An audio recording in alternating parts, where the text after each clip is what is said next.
Hare Krishna, muy buenos días.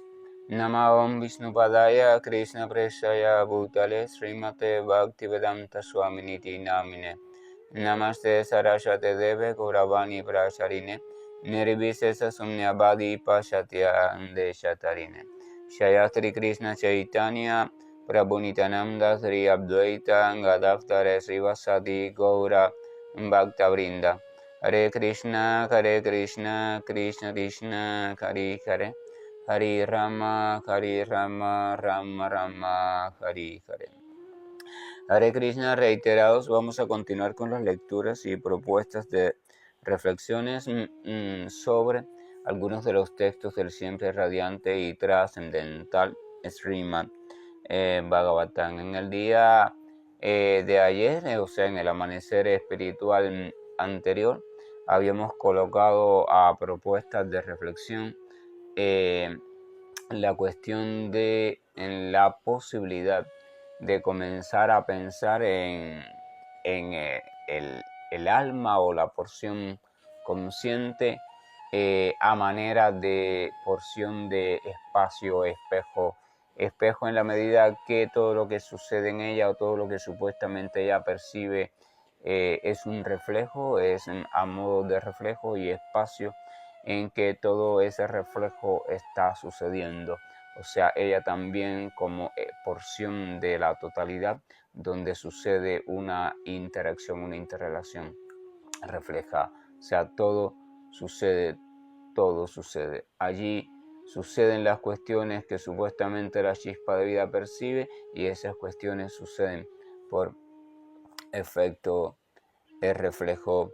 Cuando uno un poco reflexiona en esta idea al principio, que puede resultar muy rara para muchos, y logra un poco comprenderla no desde el análisis sino desde la meditación en medio de la práctica absorta, entonces uno puede comprender que todo lo que existe en este plano de conciencia material no es más que un reflejo más fiel o menos fiel de la totalidad. Todo está reflejando a la totalidad, pero lo está reflejando en la medida que se le permite hacerlo o que pueda hacerlo. Se le permite significa no una limitación por parte de la totalidad que está limitando esa parte a que la refleje de un modo y no de otro, sino una limitación establecida por parte de la estructura o por parte de la propia parte.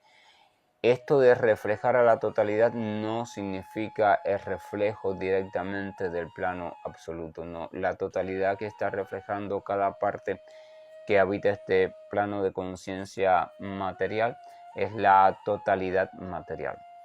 O sea, todo lo que está sucediendo en lo que es el contexto de la energía material, desde su expresión más sutil hasta su expresión más burda, o sea, más, por decirlo así, para un mejor entendimiento, más material. Nada aquí está reflejando directamente el plano absoluto. El plano absoluto se va filtrando en la energía material, pero viendo los diferentes niveles de la energía material, entonces debemos entender que lo primario que se filtra es captado de una forma, entonces es resonado de acuerdo a esa cobertura específica, y de ahí esa vibración ya transformada o reflejada pasa a la siguiente, que la refleja y la cambia, y pasa a la siguiente, así por diferentes niveles, hasta que llega a un nivel específico de un elemento determinado. Por tanto, se debe entender que lo que ese elemento refleja no es directamente la cuestión del plano absoluto, sino el reflejo que otro ha reflejado, que se ha reflejado por otro, así por diferentes niveles estructurales. Entonces, en cada uno de esos niveles, por supuesto, o velos, como también se les suele conocer, o coberturas, la vibración original sufre transformaciones. No en cuanto a su naturaleza, ella sigue siendo intacta porque no es transformable en cuanto a su pureza, no puede ser contaminada, pero sí en cuanto a la capacidad perceptiva o a la forma de percibir. La contaminación nunca está en el objeto original, la contaminación nunca está en el modelo original o en la verdad absoluta y sus variedades, sino en el modo perceptual, o sea, en la forma, la capacidad perceptual desde la cual tiene noticias de ellas el elemento que supuestamente está resonando o le está vibrando o resonando. Todo ocurre así.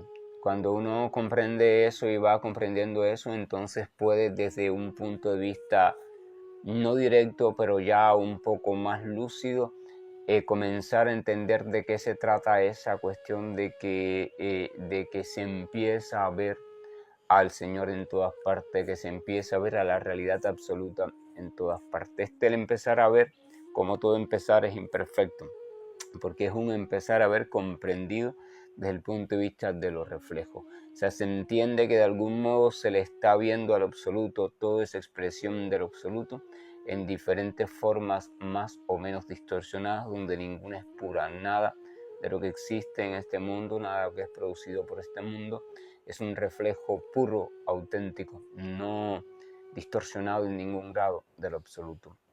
Todo lo refleja en mayor grado o en menor grado de fidelidad, pero a fin de cuentas todo lo refleja. Pero, repito, es importante comprender en mayor o menor grado de fidelidad, y mientras más pasa el tiempo y mientras más se aleja también la sociedad del rumbo adecuado, entonces lo refleja, pero en un cada vez menor grado de fidelidad. O sea, eso implica un distorsionamiento cada vez mayor. Las cualidades o aspectos de lo absoluto están siendo reflejadas, pero en tanto el reflejo está ocurriendo con cada vez más velos intermediarios, entonces el reflejo es cada vez más distorsionado, porque es reflejo de otro reflejo que ya estaba distorsionado, que es de otro reflejo, la cadena interminable de los reflejos. Desde ese punto de vista, el sabio y el devoto puro perciben en la realidad en una doble cuestión. Entonces, la cuestión de los desvirtuados, del reflejo distorsionado, lo cual no merece ningún respeto, pero también tiene en sí mismo la cuestión de que aún distorsionado es el reflejo de lo absoluto. Y en tanto, en esa perspectiva de reflejo de lo absoluto, entonces siente amor hacia todo, porque en todo adivina la presencia del absoluto, aunque realmente no está presente. La presencia como reflejo, o sea, de algún modo como reflejo está presente, pero directamente no está presente. Entonces el hombre sabio que ha comprendido esto y el devoto puro que lo ha comprendido y lo practica, empieza a sentir asombro, deslumbramiento, amor, reverencia interna frente a todo. En tanto es un reflejo de algún modo del absoluto. Esto no quiere decir que se absorbe en algo, él no se absorbe en nada, él simplemente en todo encuentra una noticia de la existencia del absoluto, del plano absoluto, y esa noticia refuerza su deseo y esperanza de que en algún momento pueda salir de dentro de todos esos enredos velados o dentro de todas esas diferentes construcciones diseñadas con velos, y pueda acceder a ese espacio maravilloso donde ocurre el encuentro directo y no velado con eso absoluto en su aspecto de personalidad eterna, o sea, revelado como personalidad, o sea, su aspecto personal con el cual pueda o hacia el cual pueda dirigir todas sus potencias como chispa viviente, y es el estado en el que únicamente pueden satisfacerse todas esas potencias, puesto que en el estado de conciencia material no pueden satisfacerse, siempre se quedan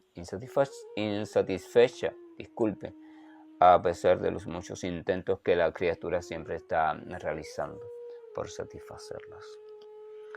Eso es importante comprenderlo, es importante, muy importante, porque cuando uno llega a comprender ese aspecto de espacio-espejo, o comprenderse a sí mismo que está siendo llamado a ser espacio-espejo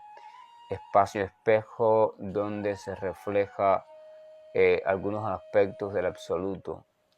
Eso cuando la mente está media deseosa de fama y todavía de confusión, de poder, confunde las cosas e interpreta eso como donde se refleja el absoluto. Por tanto, si soy espacio-espejo donde se refleja el absoluto y no hay diferencia entre el reflejo y el original, entonces yo soy el absoluto. O sea, es una aparente lógica correcta, pero está totalmente incorrecta, porque es en donde se refleja, sí, pero se refleja en estos momentos otro reflejo distorsionado, que es reflejo de otro reflejo distorsionado. O sea, realmente y en verdad no eres en ningún sentido, al menos desde cómo lo estás interpretando, el absoluto, sino es que algo de lo absoluto, a modo de noticia distorsionada, está llegando a esa porción en la cual tú estás siendo consciente y enredado. Allí estás en tu realidad supuestamente consciente y en tu realidad también subconsciente, que te tiene más enredado todavía. Y la cuestión sería no yo soy el absoluto en ese sentido, sino si mi espacio espejo está llamado a reflejar de manera lo más clara posible al absoluto, entonces voy a dedicarme a eso, voy a dedicarme a limpiar mi espacio espejo, a develar mi espacio espejo para que cada vez pueda reflejar mejor al absoluto, o lo cual es lo mismo, pueda sincronizarte perfectamente con el oleaje que está sucediendo a nivel general, al menos en el plano de conciencia material.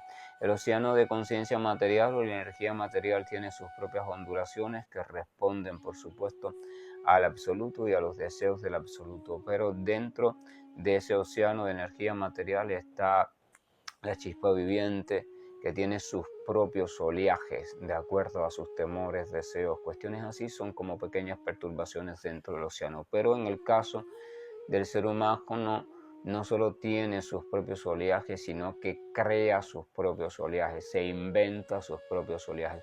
Los otros animales tienen su oleaje particular, pero este oleaje de algún modo está siempre sincronizado con el gran oleaje, a su modo, en sus limitaciones, pero sincronizado. O sea, todavía conservan la capacidad de estar atentos, de responder intuitivamente a los cambios dentro del gran oleaje. O sea, de alguna forma están sincronizados con él, no de manera perfecta, pero sí integrada. El ser humano no, debido a que tiene la capacidad de construir su propia realidad y su propio oleaje, entonces está respondiendo más a la realidad que él ha construido, la realidad que tiene dentro de su cabeza, en la que vive más, que a la realidad de la naturaleza integradora. Entonces, por eso la naturaleza a veces está dando señales sutiles, los animales la captan y toman las medidas que pueden tomar de acuerdo a sus limitaciones. Es verdad, no, ellos no pueden razonar, no, ellos simplemente pueden tomar las medidas, pero las toman, las que pueden, mientras que el ser humano no es capaz ni siquiera de captarlo, de captarlo.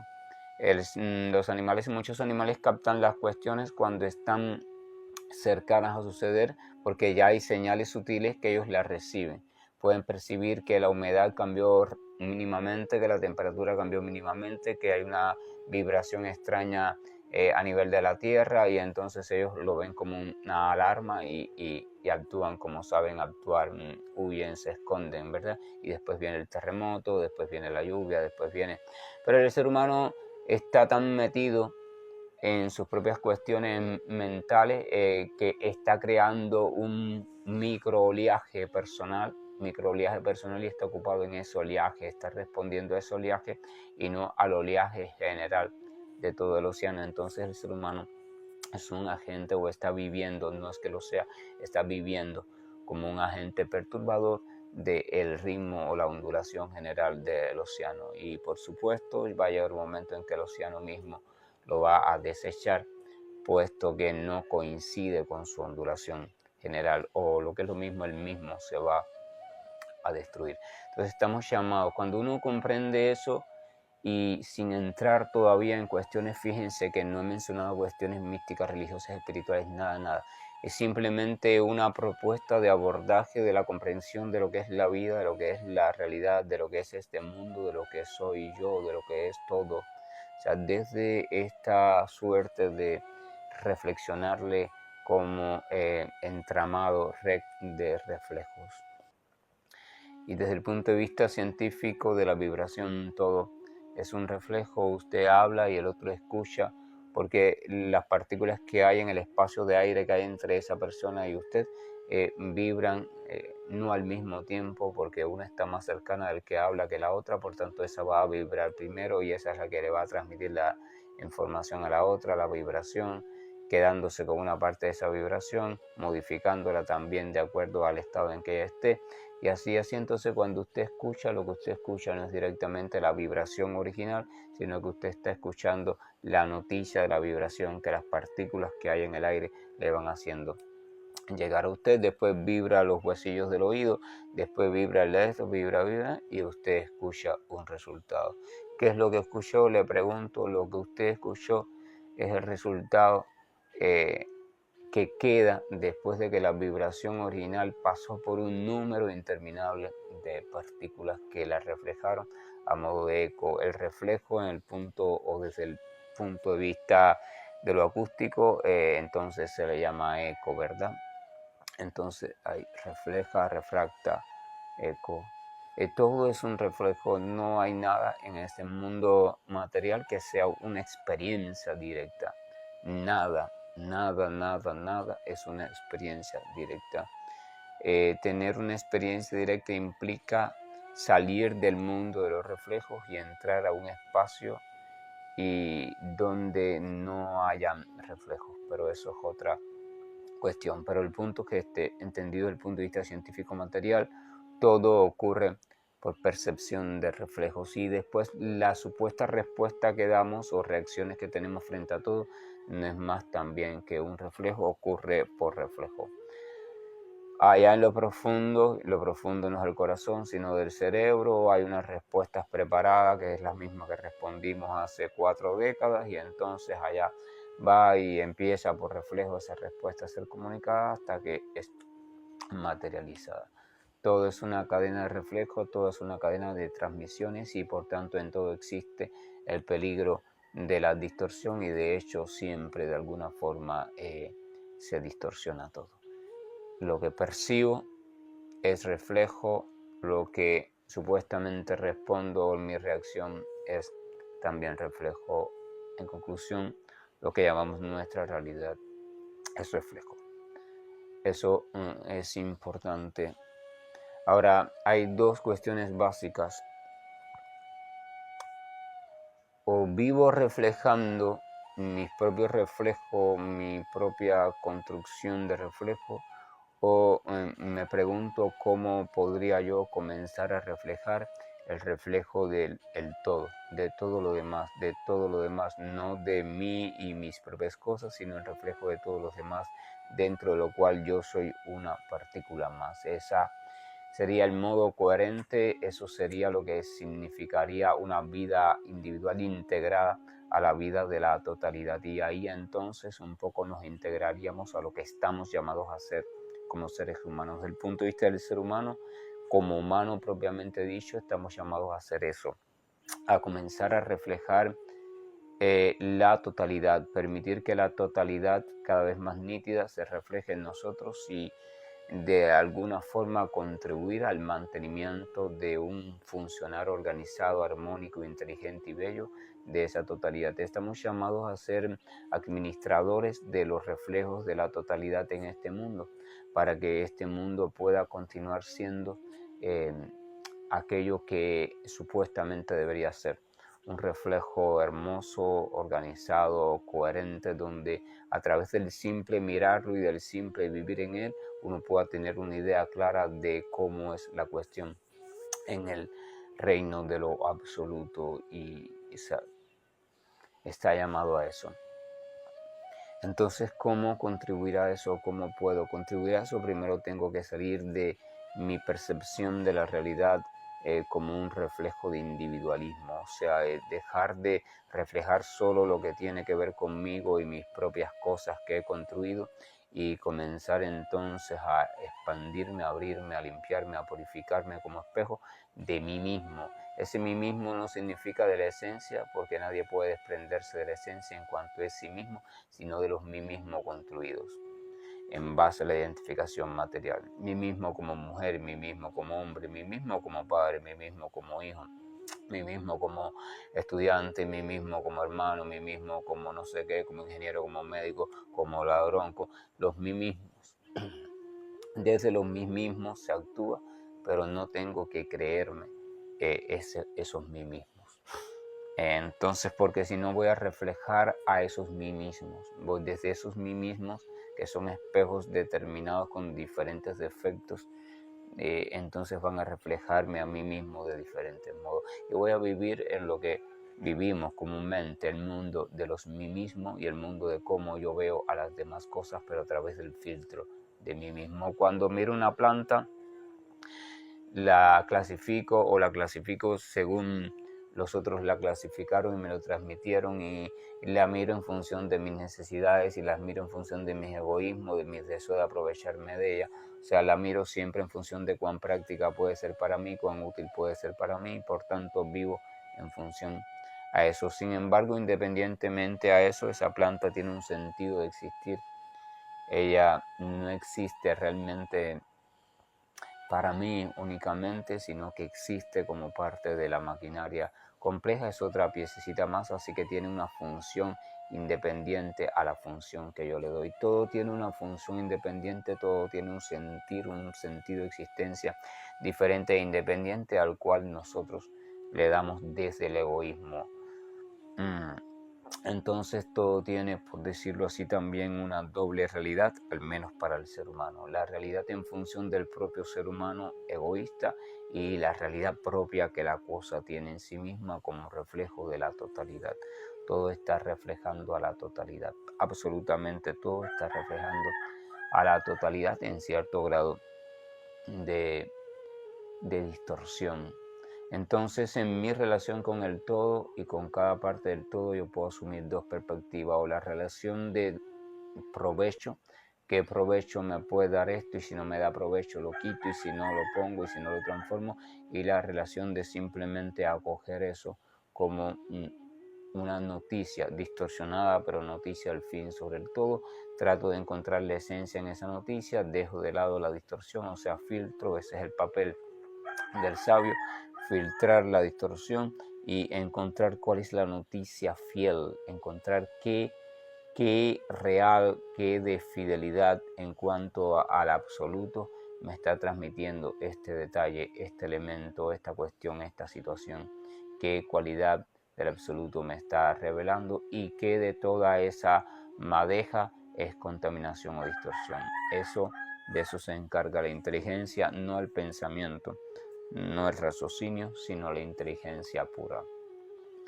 La inteligencia pura tiene la capacidad, o tiene la facultad, de hecho esa es su constitución propia, de distinguir eso. Es como la abeja, ¿no? Va de flor en flor, las flores pueden ser diferentes, pero ella desecha todo lo demás y simplemente toma la parte fundamental, o el polen, que es del cual ella después va a derivar la miel.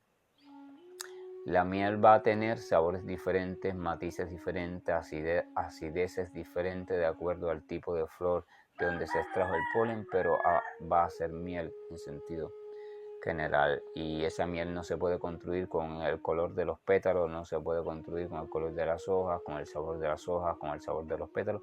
Tiene que ser, simplemente hay que encontrar el polen. Y si no hay polen, si no se encuentra, pues no hay manera, la abeja no se lleva nada más. Un gorrión viene y se lleva una hoja, una ramita, una flor para hacer un nido, o se lo come, pero la abeja no. La abeja no quiere nada en ese sentido de provecho inmediato para sí, sino quiere algo que es utilizado para el provecho total de las demás abejas y para el provecho después de otras criaturas o cualidades. Es una apertura y es una propuesta de recomendación con la vida en función de mí, como reflejo de mis necesidades. O sea, todo está allí como reflejo de mis necesidades y lo veo como reflejo para satisfacer mis necesidades, y si no me sirve lo transformo para que me sirvan para satisfacerlas o las necesidades de aquellos a quienes yo tengo como seres más cercanos, aunque esa transformación implique el sufrimiento para otros, no importa. O sea, esa es la visión egoísta, reflejo egoísta, por tanto es la distorsión total de reflejo. O también junto a eso, también ver todos los elementos y la vida misma como reflejo en algún modo y en alguna manera de lo absoluto. Allí dentro de todo, cuando hablo de dentro, no es en el interior, no en la estructura, o sea, en la existencia de todo, ahí escondido un reflejar, una noticia, algún tipo de noticia que me habla sobre Dios. Para captar esa noticia no puedo quedarme en la apariencia de las cosas, tengo que desarrollar la capacidad sensible de sentir a las cosas. Una cosa es conocer a las cosas mediante los datos que nos dan nuestro sentido y otra cosa es conocer a las cosas sintiéndolas. El camino hacia la autorrealización tiene que pasar por el camino del comenzar a sentir y del comenzar a aprender a percibir mediante el sentir. Este sentir es un sentir que trasciende a la información de los sentidos. Es un sentir que se experimenta con lo que la literatura llama el corazón o se experimenta con lo que también llama la inteligencia. Es un sentir que descarta todo lo que tengo en la memoria de lo que eso significa para mí. Por ejemplo, yo puedo pasar por un camino y cuando hablo de yo es cualquier persona. Y simplemente va entretenido y siente de pronto un olor que automáticamente identifica, wow, olor a jazmín, ¿verdad? ¿Qué significa eso?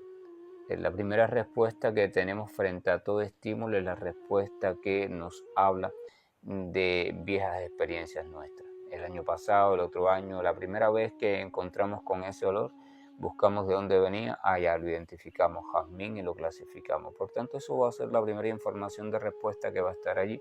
Llega el olor, decimos, wow, olor a jazmín, miramos, mira, ahí está la planta, ya, y continuamos. ¿Qué información recibimos? ¿Qué información nos reveló ese olor? ¿Nos reveló alguna información del absoluto? La estaba revelando, pero no la captamos. ¿Por qué? Porque simplemente captamos la información como reflejo de nuestra individualidad, o sea, una información construida por nosotros mismos, que es la clasificación y relación de ese olor superficial con una planta específica. Así de simple. Si nos quedamos un poco sintiendo ese olor y nos detenemos un poco a trascender esa primera clasificación y seguimos permitiendo ahondarnos en nuestra memoria, lo que llaman el subconsciente, todo eso, vamos a ver que ese olor nos va a ir develando también otras relaciones más antiguas que a veces no recordamos, relacionadas siempre al olor, al jazmín, a nuestras experiencias, emociones, cuestiones así, pero sigue informándonos sobre nosotros mismos. Si logramos ir dejando todo eso atrás y no entretenernos con ninguna de esas cuestiones y seguimos atentos a otras cosas más sutiles que el olor nos devela, va a llegar un momento en que ese olor nos va entonces a comenzar a brindar o vamos a comenzar a percibir información sobre la propia planta. O sea, de dónde viene ese olor, no de dónde viene, del lugar en el que viene, sino por qué es que se produce, qué está pasando en esa flor a nivel químico que está permitiendo que ese olor se produzca. Entonces viene la comprensión del científico, la comprensión del sabio en lo profundo de las cosas materiales. Si se queda allí y ahonda allí, entonces va a convertirse en un gran científico de las profundidades. Pero si aún así descapta y sigue buscando el origen del absoluto, entonces va a seguir. Incluso en ese olor va a llegar a un grado de sensibilidad que va a poder percibir la historia de la planta. La historia de la planta, las cuestiones de la planta, los malos momentos registrados por la planta, los buenos momentos, las características del clima, del suelo donde esa planta habitaba o está habitando. O sea, si vemos el espectro de sensibilidad se va ampliando y por tanto se va accediendo a una información cada vez más sutil, la cual no se puede percibir desde los sentidos ni se puede tampoco concluir desde un estudio racional, desde lo que estamos adaptados, ¿verdad? Entonces se siguen abriendo realidades. Pero si aún no me quedo interesado por ninguna de esas realidades, sino que simplemente las sigo sintiendo y las dejo pasar a modo de reflejo, va a llegar un momento en que voy a llegar a un espacio reflejo donde se va a mostrar o se va a reflejar o voy a sentir cuál es la cualidad profunda del absoluto que se está simbolizando o está siendo simbolizada por la naturaleza profunda de este mundo. Entonces voy a llegar a comprender esa flor de jazmín es olor a jazmín, de cuáles de las cualidades de Dios está siendo reflejo. Y ahí está la verdadera comprensión. Cuando llegas a comprender eso, entonces a través de esa cualidad vienen dos cosas. Primero, surge uno de los nombres del Señor. Y segundo, si sigues profundizando en ella con un corazón ya totalmente puro y con una mente que quedó completamente atrás, con el ego falso, o sea, no meditas en ellas desde el disfruta, qué rico está este olor, no. Ese disfrute tiene que incluso quedar atrás. Es simplemente encontrarte con el olor desnudo de toda necesidad, de todo deseo, de toda lujuria, de todo. Encontrarte de frente con el dolor en su esencia misma y tú colocado en tu esencia misma. Ya no lo deseas, ya no lo quieres poseer, no lo clasificas, no lo estudias, no lo nada. Simplemente Él está ahí porque está ahí, tú estás porque estás. Simplemente eso, y de ese encuentro, cuando ese encuentro sea completamente libre de todo velo, entonces ocurre el acceso gratuito al plano de conciencia absoluto. Es una vía. Sean tanto todo es reflejo de eso, entonces si usted va quitando los diferentes velos distorsionadores y sus resultados, va a llegar a un punto donde se va a encontrar con el inicio del reflejo y allí está la entrada a lo absoluto. Y eso es lo que hacen los místicos, los sufíes, los chamanes, tratar de ir cada vez más en lo profundo, tratar de tener una percepción de la realidad profunda y no quedarse en la supuesta realidad superficial ni en su realidad construida, la realidad de los recuerdos, la realidad de los significados. No, esa es la cuestión y de eso se trata la espiritualización, de eso se trata la búsqueda del famoso Dios y de eso se trata, pero eso requiere ir liberándome de mí mismo, de mis capas construidas, identidades, de mis necesidades, de mi siempre estar buscando algo en las cosas, de eso, e irlo dejando pasar y pasar y pasar y pasar y mantenerme estable. Nadie lo puede lograr de un solo momento, lleva entrenamiento, guía, años, vidas, pero la cuestión está en la estabilidad y el no perder de vista la meta. ¿Qué es la meta? Yo quiero realmente encontrar, yo quiero llegar en la pureza de lo que es y desde la pureza de lo que es, entonces poder reflejar qué átomo de las cualidades del absoluto está reflejándose a través de esto que estoy clasificando como olor del jazmín. Es un simple ejemplo. El tiempo ya se ha excedido, entonces que tengamos todos un día provechoso y por favor reflexionen sin querer reflexionar racionalmente, sino simplemente en la meditación profunda, reflexionen sobre esta cuestión de yo, el corazón, el alma, como espacio, espejo. Y a eso está llamado a ser, pero no de sus propias construcciones ilusorias, sino de lo absoluto. Hare Krishna, buen día y estoy finalizando la llamada. Krishna Krishna Krishna Shri Krishna Govind Hare Murari Janat Narayan Vasudeva Shri Krishna Govind Hare Murari Janat Narayan